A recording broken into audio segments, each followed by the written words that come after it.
कहते हैं कि इश्क और मुश्क छुपाए नहीं छुपता, लेकिन मेरा कहना है कि जब इश्क हो ही गया है तो उसे छुपाने की क्या जरूरत है। असल में इश्क तो वो जायज है जिसे हम पूरी हिम्मत के साथ दुनिया वालों के सामने कबूल कर सकें और सही मायनों में ऐसे ही प्यार करने वाले मिसाल कायम करते हैं और आने वाली कई पीढ़ियों के प्रेरणा स्रोत बन जाते हैं। आज का यह बेहद ही रोचक एपिसोड ऐसे ही दो सच्चे प्यार करने वालों की मार्मिक कहानी को जीवंत करती फिल्म सोहनी महिवाल पर आधारित है। ईगल फिल्म्स के बैनर तले इस फिल्म का निर्माण किया था FC मेहरा ने तथा इसके निर्देशक थे उमेश मेहरा और लतीफ ए फाइजेव। फिल्म की कहानी व पटकथा लिखी थी उमेश मेहरा, जावेद सिद्दीकी, शांति प्रकाश बख्शी, लतीफ ए फाइजेव और उल्मस उमर बेकेव ने तथा संवाद लिखे थे जावेद सिद्दीकी ने। तकरीबन 2 घंटे 40 मिनट लंबी इस फिल्म को रिलीज किया गया था 29 जून 1984 को तथा इसके प्रमुख सहायक व मेहमान भूमिकाओं में नजर आए थे सनी देओल, पूनम ढिल्लन, जीनत अमान, प्राण, तनुजा, गुलशन ग्रोवर, शम्मी कपूर, राकेश बेदी, मजहर खान और इनके अलावा फिल्म में बहुत से सोवियत कलाकारों ने भी महत्वपूर्ण भूमिका निभाई थी। संगीतकार अनु मलिक और गीतकार आनंद बख्शी साहब के साझे मेहनत से तैयार किए गए कुल 6 गाने इस फिल्म में रखे गए थे, जिनके बोल हैं सोनी मेरी सोनी, मुझे दूल्हे के सेहरा गाने दो, बोल दो मीठे बोल सोनिए, चांद रुका है रात रुका है और सोनी चनाब दे किनारे के 2 वर्जन। फिल्म के इन गीतों में अपनी मधुर आवाज दी थी आशा भोसले, शब्बीर कुमार, अनवर और अनुपमा देशपांडे ने। चलिए अब जान लेते हैं इस फिल्म से जुड़ी 15 खास अनसुनी बातें। Fact number 1, film Sohni Mahiwal साल 1984 में सर्वाधिक कमाई करने वाली फिल्मों के 7वें स्थान पर रही थी। इसका कुल बजट था तकरीबन 1 करोड़ 20 लाख रुपए तथा इसने बॉक्स ऑफिस पर 3 करोड़ रुपए कमाए थे। इस लिहाज से फिल्म के प्रदर्शन को औसत से ऊपर घोषित किया गया था। इस साल कमाई के मामले में पहले स्थान पर रही फिल्म तोहफा, जिसने 5 करोड़ रुपए कमाए और हिट साबित हुई। दूसरे स्थान पर रही फिल्म मकसद, जिसने 4 करोड़ 25 लाख रुपए कमाए और सेमी हिट साबित हुई तथा तीसरे स्थान पर रही फिल्म शराबी, जिसने 4 करोड़ रुपए कमाए और यह भी हिट साबित हुई। फैक्ट नंबर 2, जैसा कि आप जानते हैं कि साल 1980 में निर्माता FC मेहरा ने सोवियत फिल्म निर्माण कंपनी उज्बेक फिल्म के साथ मिलकर अली बाबा और 40 चोर नामक एक फिल्म बनाई थी। यह फिल्म भारत समेत सोवियत देशों में खूब लोकप्रिय हुई। ऐसे में दोनों फिल्म निर्माण कंपनियों ने यह फैसला किया कि एक और फिल्म बनाई जाए। यह फिल्म कोई और नहीं बल्कि साल 1984 में आई सोहनी महिवाल थी, जिसके स्टार कास्ट तो अलग रही लेकिन टेक्निकल टीम कमोबेश अली बाबा और 40 चोर वाली ही रही, जिनमें निर्देशक उमेश मेहरा और लतीफ ए फाइजेव तथा लेखक शांति प्रकाश बख्शी और जावेद सिद्दीकी ही शामिल थे। फैक्ट नंबर 3, फिल्म में सनी देओल के द्वारा निभाई गई महिवाल की भूमिका के लिए पहली पसंद कुमार गौरव थे, जो कि अपनी पहली फिल्म लव स्टोरी की कामयाबी के बाद हर एक फिल्मकार की पहली पसंद बने हुए थे। इसी से वशीभूत होकर उमेश मेहरा ने कुमार गौरव से संपर्क किया, लेकिन उनके पिता राजेंद्र कुमार ने 15 लाख रुपए की भारी भरकम फीस मांग डाली। नतीजन उमेश मेहरा ने कुमार गौरव को लेने का विचार त्याग दिया और राज कपूर के छोटे बेटे राजू कपूर को लेने का विचार करने लगे, लेकिन यहाँ भी उन्हें असफलता ही हासिल हुई, क्योंकि राज कपूर खुद उन्हें राम तेरे गंगा मैली के हीरो के तौर पर चुन चुके थे और उनके आगामी सारे डेट्स लॉक्ड थे। खैर, इसी दौरान मेहरा साहब ने अपनी ये परेशानी धर्म जी को बताई, जिसके बाद धर्म जी ने उन्हें अपने बेटे सनी देओल को लेने की सलाह दे डाली। Fact number 4, film Sohni Mahiwal की ज्यादातर शूटिंग रूस में हुई थी और जिन दिनों सनी इस फिल्म की शूटिंग वहां पर कर रहे थे, ठीक उन्हीं दिनों भारत में इनकी पहली फिल्म बेताब रिलीज हुई। सनी फिल्म के प्रदर्शन को लेकर बेहद उत्सुक थे और भारत फोन करके यह जानने का प्रयास कर रहे थे कि फिल्म लोगों को पसंद आ रही है या नहीं। लेकिन सनी देओल के सामने सबसे बड़ी समस्या यह थी कि उन दिनों भारत और रूस के बीच अच्छा टेलीफोन कनेक्शन नहीं था। नतीजन बड़ी मुश्किल से ही सही थोड़ी बहुत बात हो पाती थी। उन दिनों को याद करते हुए सनी देओल बताते हैं कि सोहनी महिवाल की शूटिंग के दौरान रूस में मेरा गुजरा हुआ समय ऐसा था मानो मैंने किसी लोहे के दीवार के पीछे दिन गुजारे हों। फैक्ट नंबर 5, इस फिल्म में सोहनी की भूमिका के लिए शुरू में डिम्पल कपाड़िया से संपर्क किया गया था, लेकिन वो उन दिनों फिल्म सागर को लेकर व्यस्त थीं, अतः इस भूमिका को नहीं कर पाईं। डिम्पल के बाद जब पूनम ढिल्लन को फिल्म ऑफर की गई तो उन्होंने स्क्रिप्ट सुनने की मांग कर डाली, जिसके बाद पूनम को बकायदा फिल्म की स्क्रिप्ट सुनाई गई। स्क्रिप्ट सुनने के बाद उन्होंने कहा कि फिल्म पूरी तरह से सनी देओल की तरफ झुकी हुई है और इसमें मेरे करने के लिए कुछ भी खास नहीं है। ऐसे में उमेश मेहरा ने पूरी तसल्ली से उन्हें एक एक दृश्य की महत्ता को पुनः समझाया और कहा कि सनी देओल के यह दृश्य सोहनी अर्थात आपकी भूमिका को और ज्यादा महत्वपूर्ण बनाती है। खैर, काफी समझाने बुझाने के बाद पूनम ढिल्लन इस भूमिका के लिए तैयार हुई थी। फैक्ट नंबर 6, साल 1980 में आई अली बाबा और 40 चोर में में जीनत अमान के जबरदस्त परफॉर्मेंस सोवियत दर्शकों ने खूब एंजॉय किया था। खास करके खतूबा खतूबा गीत में उनके द्वारा दिए गए डांस परफॉर्मेंस ने वहाँ पर हंगामा ही मचा दिया था। और इसी को ध्यान में रखते हुए फिल्म सोहनी महिवाल में पुनः जीनत अमान को कास्ट किया गया और उन पर खतूबा खतूबा जैसा ही एक गीत चांद रुका है रात रुकी है फिल्माया गया।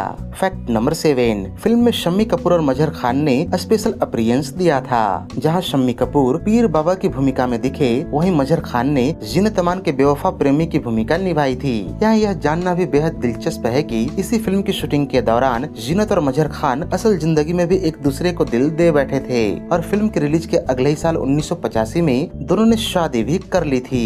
फैक्ट नंबर 8, इस फिल्म में गुलशन ग्रोवर के द्वारा निभाई गई नूरा की भूमिका के दौड़ में शक्ति कपूर भी शामिल थे। और जब यह बात गुलशन ग्रोवर को पता चली तो वो रोमू सिप्पी से मिले और उन्हें अपना कलर फोटोग्राफ देते हुए कहा कि आप इसे उमेश मेहरा को दिखा दें और कहें कि मैं फिल्म में नूरा की भूमिका चाहता हूँ। रोमू सिप्पी ने गुलशन ग्रोवर की मदद करते हुए उनकी तस्वीर उमेश मेहरा को दिखाई और उमेश ने इन्हें फिल्म के लिए चुन लिया। जब यह बात फिल्म के सोवियत निर्माताओं को पता चली तो उन्होंने गुलशन का स्क्रीन टेस्ट करने की मांग कर डाली, लेकिन उमेश मेहरा ने हस्तक्षेप करते हुए उन्हें मना लिया और उनसे कहा कि गुलशन एक आला दर्जे के कलाकार हैं और बतौर निर्देशक मैं आश्वस्त हूँ कि ये नूरा की भूमिका में पूरी तरह से फिट हैं। फैक्ट नंबर 9, सोहनी महिवाल की कहानी पर बॉलीवुड में सबसे पहले फिल्म बनी साल 1946 में, जिसकी मुख्य भूमिकाओं में नजर आए थे बेगम पारा, ईश्वर लाल, मुबारक आदि। आगे चलकर साल 1977 में निर्माता निर्देशक B.R. चोपड़ा ने राजेश खन्ना और नीतू सिंह को लेकर सोहनी महिवाल के नाम से ही एक हिंदी और पंजाबी फिल्म की घोषणा की,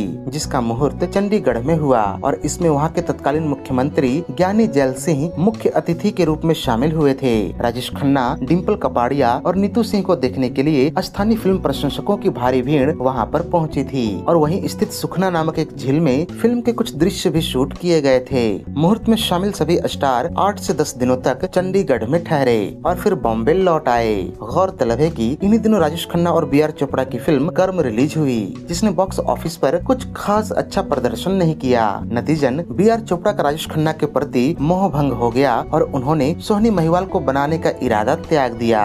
इस फिल्म के बंद होने की खबर जब लैला मजनू फेम निर्देशक H.S. रवेल साहब को मिली तो उन्होंने जितेंद्र और सुलक्षणा पंडित को लेकर सोहनी महिवाल की कहानी पर ही एक अन्य फिल्म की शुरुआत कर दी, लेकिन दुर्भाग्य से वह फिल्म भी बंद हो गई। Fact number 10, film Sohni Mahiwal की रिलीज से पहले पूनम ढिल्लन को फिल्मी पत्रिकाओं के द्वारा गूंगी गुड़िया का नाम दिया गया था, क्योंकि ये माना जाता था कि उनकी हर फिल्म में वो शो पीस बनकर ही नजर आती हैं और उनका अभिनय बिल्कुल बेजान दिखता है। सोहनी महिवाल वो पहली फिल्म थी जिसमें समीक्षकों ने पूनम ढिल्लन के अभिनय की तारीफ की थी। फिल्म फेयर पत्रिका ने तो यहाँ तक लिखा था कि अगर पूनम ढिल्लन ने सोहनी महिवाल में अपना अभिनय कौशल नहीं दिखाया होता तो उनका कैरियर लगभग समाप्त ही हो जाता।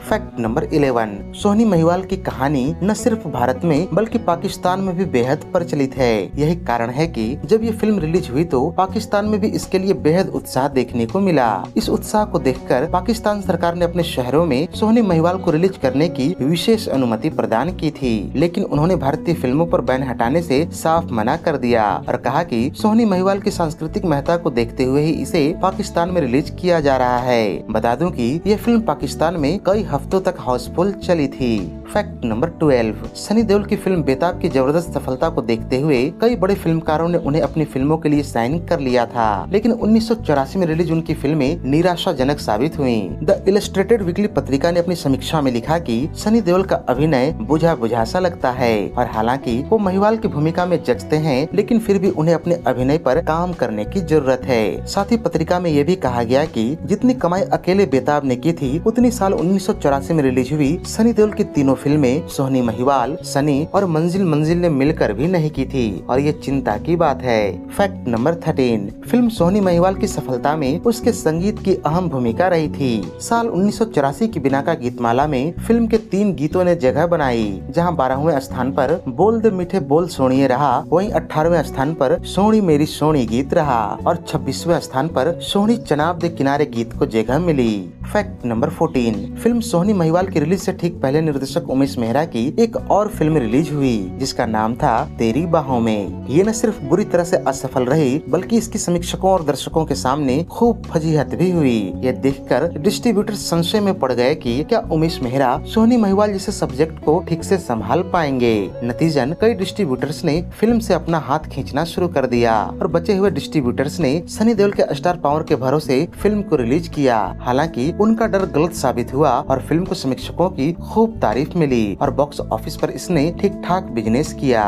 Fact number 15। 32वें फिल्म फेयर पुरस्कारों में फिल्म सोहनी महिवाल को 3 पुरस्कारों से नवाजा गया जिनमें शामिल थी सोहनी चनाब दे किनारे गीत के लिए अनुपमा देशपांडे को मिला सर्वश्रेष्ठ गायिका का Filmfare, M S Shinde को सर्वश्रेष्ठ एडिटिंग और ब्रह्मानंद शर्मा को सर्वश्रेष्ठ साउंड डिजाइन का फिल्म फेयर पुरस्कार। इस फिल्म के गानों के लिए अनु मलिक को अपने कैरियर का पहला फिल्म फेयर नामांकन मिला और आनंद बख्शी साहब को सोहनी चनाब दे गीत के लिए सर्वश्रेष्ठ गीतकार का नामांकन हासिल हुआ। तो ये थी सनी देओल और पूनम ढिल्लन स्टारर फिल्म सोहनी महिवाल पर हमारी एक विशेष प्रस्तुति। उम्मीद है कि ये वीडियो आपको बेहद रोचक लगी होगी। अगर वीडियो पसंद आई हो तो इसे लाइक व शेयर भी कर दें तथा ऐसे ही दिलचस्प वीडियोस की नोटिफिकेशन पाने के लिए चैनल को सब्सक्राइब करके बेल आइकन में ऑल का बटन दबाना न भूलें। धन्यवाद।